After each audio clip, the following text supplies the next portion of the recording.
Welcome to my views and news. Three news stories. First one is from Addis Ababa, Ethiopian capital, headquarter of Ethiopian Orthodox Church, where a key meeting was held last night, yesterday, on Tigray. And Orthodox Church issued a very strong statement, which is a warning and an invitation to Tigray. Archbishops Abune Mathias, the Patriarch, was missing from the meeting. What happened?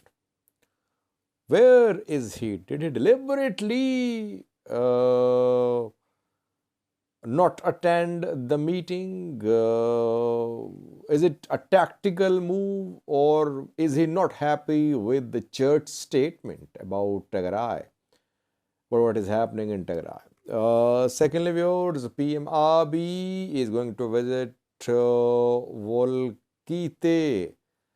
capital city of Gurage zone today. Key meetings are expected there.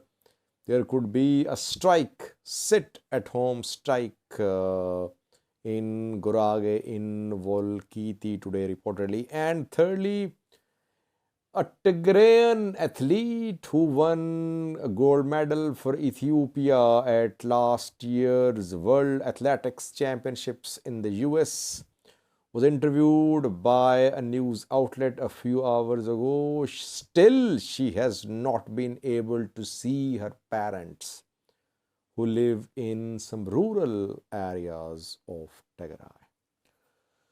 First, viewers, we have seen in the past 2 years or so that whenever Ethiopian Orthodox Church spoke about the war in northern Ethiopia, Abune Mathias, the Patriarch, distanced himself from church statements. Abune Petros, Abune Abraham, especially Abune Petros, they have been both very vocal. They've been supporting Ethiopian federal government in the 2-year-long war in Tigray, which came to an end in November last year.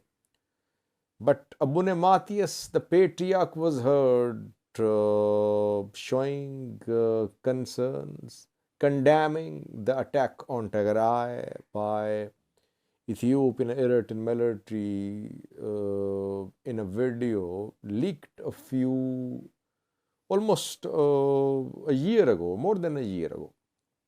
And since he is a Tigrayan, most Tigrayans love him, and they believe that he was under pressure. He was not allowed to speak freely. Otherwise, he was concerned, he was worried for the people of Tigray, but he was helpless. Now, when we are seeing Holy Synod's attempts to discourage recent moves by Tigray archbishops in terms of appointments, in terms of establishment of independent regional structure, Abune Mathias is missing. Yesterday, a church issued a statement. The church has called a meeting due to be held on the 30th of March, on Thursday. Church is inviting Tigray archbishops, and the Holy Synod has rejected the appointment of Tigray archbishops by Tigray regional Menbere Silama Tigray Prime Church to foreign dioceses. The Orthodox Church calls these appointments illegal, and it has rejected this regional structure, Menbere Silama Tigray Prime Church. So while the Orthodox Church is taking a position against Tigray Orthodox Church, Abune Mathias is nowhere to be seen. He was missing from the meeting held yesterday. The statement of the Holy Synod was read by Abune Petros. The chair of Abune Mathias was unoccupied. Why is he missing? Is it tactical? Because he wants to keep Tigrayans under the impression that he is not part of the statement of the Holy Synod. Does he really support the statement issued by the church? Several questions. Is his absence tactical? Because he does not want Tigrayans to completely rebel, Tigrayan archbishops? Or is he not happy with the church statement? We're not in a position to say for sure what is happening.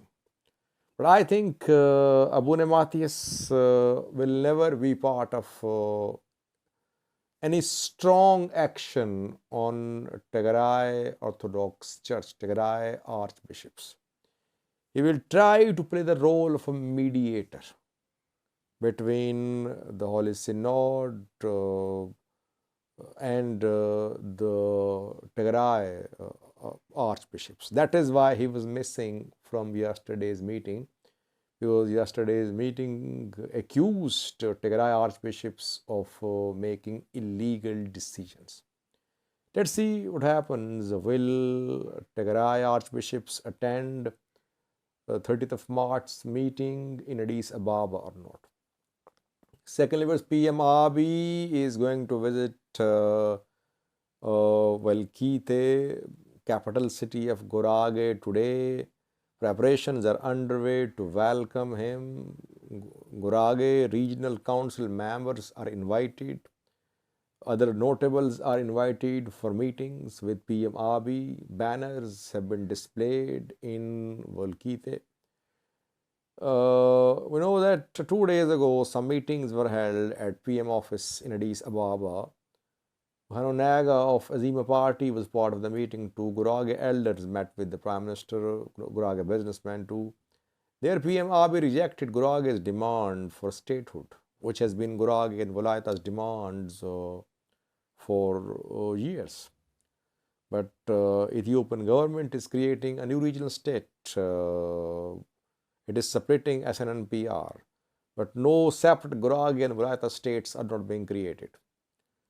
No Gurage and Wolaita regional states are being created. That is why we're seeing protests both in Wolaita and Gurage, and in Valkite. A few days ago, people protested against blockage of water supply. Security forces opened fire. 3 were killed. Then we saw start of protests, mostly sit-at-home protests. Even before that, we saw protests in Gurage. So for several weeks, we have been seeing strikes, general strikes, protests in Gurage. PM Abiy is now going to visit Gurage to resolve this issue. Can he handle this issue? Will Gurage elders withdraw from their demand to establish a Gurage regional state? That we'll see in coming hours. Some say today there could be a general strike in Gurage in protest against PM Abiy visit. So we'll try to update in coming hours about PM Abiy visit and about strike in Gurage if it happened in Valkite. Lastly, viewers, a Tigrayan athlete has shared her painful story who has not been able to see her parents. She won gold medal for Ethiopia last year at World Athletics Championships held in the US. Gudaf Tsegay is the name of the athlete. She has been interviewed by a news outlet. And for the first time, she says that her house was raided by security forces in December 2021. Her husband is her coach, Yehdigo. In December 2021, her house in Addis Ababa was raided by security forces. Her husband was arrested, released after a day. She went through a trauma. She participated in World Athletics Championships in July last year, won 5,000-meter race while she had no contact with her parents. Then she visited Tigray in December last year. Dratatulo led Tigrayan athletes to Tigray when they visited Tigray, Mekelle in December last year. but that visit was sudden. So, and her parents live in rural area of Tigray. She could not meet with her parents. She returned. Still, she has not been able to meet her parents. She is obviously in pain. Despite being in pain, she has won 2 medals in the last 1 year or so for Ethiopia. And she's making preparations. She's training to defend her title at World Athletics Championships due to be held after a few months. The stories of Tigrayan female male athletes are very painful. Despite being under so much pressure, these athletes performed on world stage. That shows the class of these athletes, that when you are going through a psychological trauma, you know if your family members are alive or not. Still, you are able to beat the best in the world. That shows how strong you are.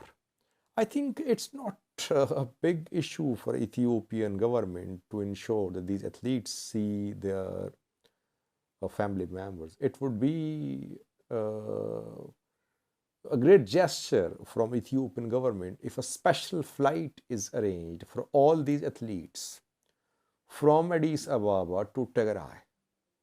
And then in Tigray government can take these athletes to their families. Why can't this be done?